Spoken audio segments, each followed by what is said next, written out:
Now will you notice verse 14? And Rachel and Leah answered and said unto him, Is there yet any portion of inheritance for us in our father's house?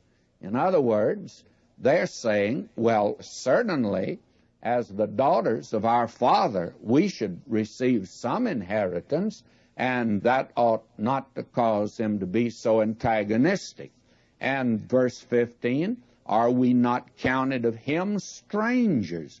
For he hath sold us, and hath quite devoured also our money. Oh, Laban can't be trusted, friends. And did you know that today, unfortunately, there are many Christians that the way they handle money, their own and others, reveals the fact they can't be trusted either.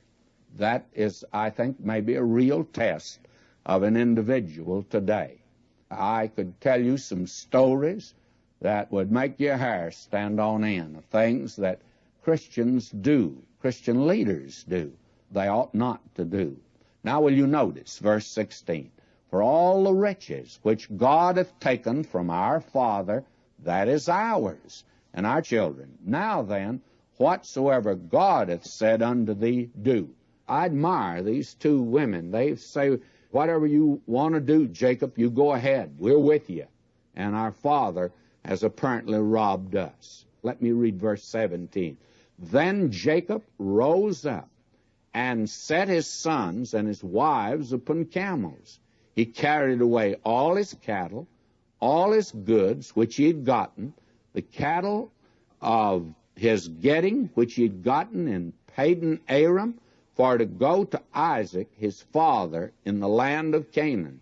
And Laban went to shear his sheep, and Rachel had stolen the images that were her father's. Let's just stop there a moment, because there's a revelation here of something that's quite interesting. Now Jacob rises up and leaves post-haste again. You remember that's the way he had to leave his home. Now he leaves his uncle Laban the same way. And actually, it's not all his fault here, but it was his fault when he had to leave his own home.